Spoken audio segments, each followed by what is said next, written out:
दोस्तों, आज supreme court की तरफ से कई राजों से पर्दा उठा दिया गया। कई राजों पर से पर्दा उठाकर देशवासियों के सामने लाकर रख दिया गया कि कैसे राजनीतिक पार्टी चंदा के नाम पर करोड़ों रुपए उठा रही थी। खासकर चुनाव में जिस तरीके से पार्टी चंदा के नाम पर पैसा इकट्ठा करती है और जनता उससे बेखबर रहती है, अनजान रहती है। उन सब पार्टियों की पोल एक सेकंड में खोलकर रख दी गई। किस पार्टी के ऊपर कितना चंदा जाता है ये मैंने आपको पहले ही बता दिया है। लेकिन आपको बता दें कि हमेशा की तरह दुनिया के नंबर 1 प्रधानमंत्री के पार्टी का जो पोल पट्टी खुला है चंदा को लेकर, उससे जनता भी दंग रह गई है। देश के 140 करोड़ देशवासी हैरान हो गए कि करोड़ों रुपए का चंदा गटक लिया जाता था और आम लोगों को पता भी नहीं। लेकिन जैसे ही ये बात सुप्रीम कोर्ट के अंदर खुली, जस्टिस की तरफ से सामने लाई गई, बीजेपी की टेंशन और ज्यादा बढ़ गई है। अब उनके ही पार्टी के नेता मोदी जी से इस्तीफे की मांग कर रहे हैं। जी हाँ दोस्तों, उनके ही पार्टी के नेता मोदी जी से इस्तीफे की मांग कर रहे हैं। सुप्रीम कोर्ट ने आज चुनावी बॉन्ड स्कीम को असंवैधानिक करार देते हुए इस पर साफ तौर पर साफ लफ्जों में कहा है कि इसे रोक दिया जाए। सुप्रीम कोर्ट के फैसले के बाद बीजेपी नेता सुब्रमण्यम स्वामी ने प्रधानमंत्री नरेंद्र मोदी पर निशाना साधा है। उन्होंने सुप्रीम कोर्ट के इस फैसले के बाद पीएम मोदी से इस्तीफे देने की मांग कर दी है।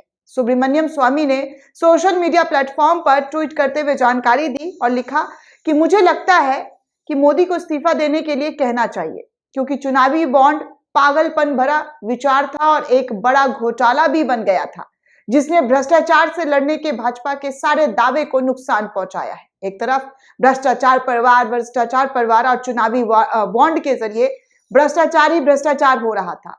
करोड़ों रुपए का गबन हो जा रहा था दोस्तों, और किसी को पता भी नहीं चल रहा था कि कौन से लोग पार्टी को पैसा दे रहे थे। तो यही बात सुब्रमण्यम स्वामी कह रहे हैं और कह रहे हैं कि पार्टी की खातिर मोदी को इस्तीफा दे देना चाहिए। चुनावी बॉन्ड स्कीम के मुद्दे पर कांग्रेस ने भी बीजेपी पर निशाना साधा।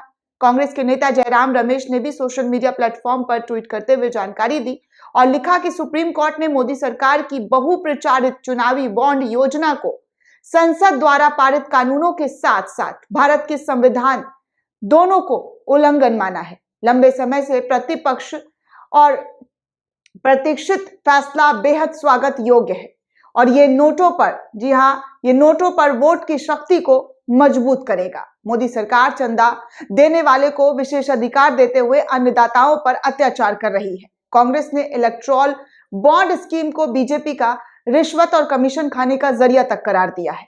सुप्रीम कोर्ट द्वारा इलेक्टोरल बॉन्ड स्कीम के रद्द किए जाने के बाद से ही प्रेस कॉन्फ्रेंस कर पवन खेड़ा ने भी बहुत सारी बातें कही और उन्होंने प्रेस कॉन्फ्रेंस करते हुए कहा कि आज ये बात साफ हो गई है कि मोदी सरकार सिर्फ कमीशन, रिश्वतखोरी और काला धन छिपाने के लिए इलेक्टोरल बॉन्ड लेकर आई थी, जिस वजह से वो ये सब कुछ कर रही थी। इलेक्टोरल बॉन्ड पीएम मोदी की भ्रष्टाचार बढ़ाओ नीति की वो साजिश है जो आज पूरे देश के सामने बेनकाब हो चुकी है। पीएम मोदी की ऐसी भ्रष्टाचारी नीति लोकतंत्र के लिए बेहद घातक है, देश के लिए खतरा है। तो इस तरीके से जो है पवन खेड़ा की तरफ से प्रेस कॉन्फ्रेंस करके इन तमाम बातों को जोर देते हुए कहा कि भ्रष्टाचार का जो नारा लगाया गया था वो सिर्फ और सिर्फ दिखावा था और उसके आड़ में कितना बड़ा स्कीम जो है स्कैम किया जा रहा था, ये अब देशवासियों के सामने आ चुका है। सुप्रीम कोर्ट द्वारा इलेक्टोरल बॉन्ड स्कीम को रद्द किए जाने के बाद से ही दोस्तों राहुल गांधी ने भी कहा कि मोदी सरकार की भ्रष्ट नीतियों का एक और सबूत आपके सामने आ चुका है। राहुल गांधी ने कहा कि भाजपा ने इलेक्टोरल बॉन्ड को रिश्वत और कमीशन लेने का माध्यम बना दिया था। वहीं कांग्रेस अध्यक्ष मल्लिकार्जुन खड़गे ने भी कहा कि चुनावी बॉन्ड योजना की लॉन्चिंग के दिन कांग्रेस पार्टी ने इसे अपारदर्शी और अलोकतांत्रिक बताया था। इसके बाद कांग्रेस पार्टी ने अपने 2019 के घोषणा पत्र में मोदी सरकार की संदर्भ योजना को खत्म करने का वादा भी कहा है। जी हाँ, वादा भी किया है।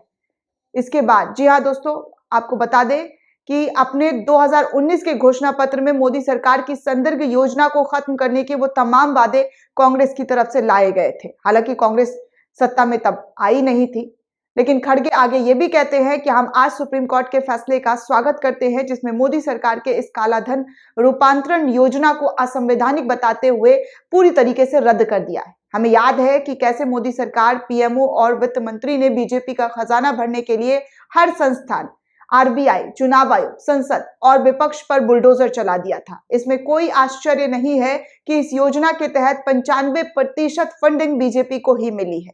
इस चुनावी बॉन्ड का जो नतीजा सामने आया है और जो फायदा हुआ है वो सिर्फ और सिर्फ भारतीय जनता पार्टी को हुआ है। 95% फंडिंग वो बीजेपी को मिली है। खड़गे यही नहीं रुके, उन्होंने ये भी कहा कि हमें उम्मीद है कि मोदी सरकार भविष्य में ऐसे शरारती विचारों का सहारा लेना बंद कर देगी और सुप्रीम कोर्ट की बात सुनेगी ताकि लोकतंत्र, पारदर्शिता और समान अवसर कायम रखे।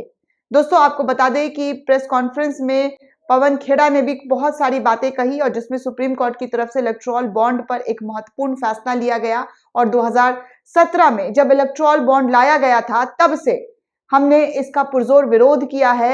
ये बात पवन खेड़ा ने कहा है।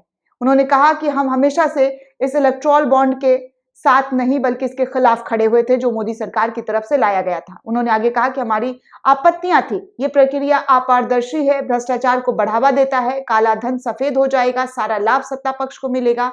ये सब कुछ इलेक्टोरल बॉन्ड खरीदने वाली कंपनियों और सत्ता पक्ष के बीच एक अनकहा, अनदेखा रिश्ता स्थापित करता है और स्थापित हो जाएगा, जिसके जरिए ये तमाम जो है चीजें की गई है और भ्रष्टाचार को देश में बढ़ावा दिया गया है।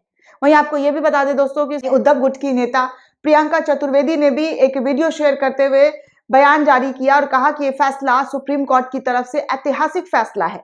उन्होंने बीजेपी पर तीखा हमला करते हुए कहा कि माननीय सर्वोच्च न्यायालय ने इलेक्टोरल बॉन्ड पर जो फैसला सुनाया है वो एक बेहद ही स्वागत योग्य फैसला है।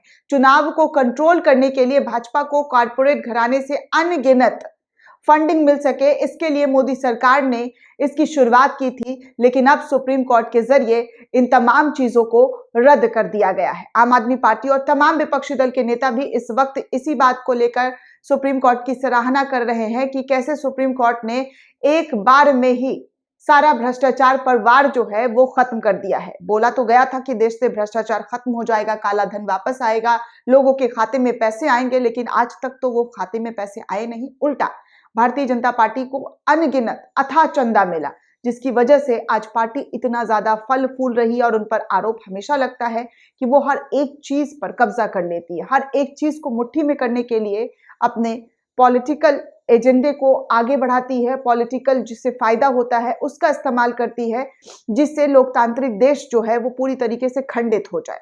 तो ऐसे में अब उनके ही पार्टी के नेता मोदी जी को लेकर इस्तीफे की मांग कर रहे हैं। दोस्तों, इस पूरे रिपोर्ट को लेकर आप क्या सोचते हैं, आपकी क्या प्रतिक्रिया है, हमें कमेंट करके जरूर बताइएगा। साथ ही साथ चैनल को सब्सक्राइब करना बिल्कुल भी ना भूलें।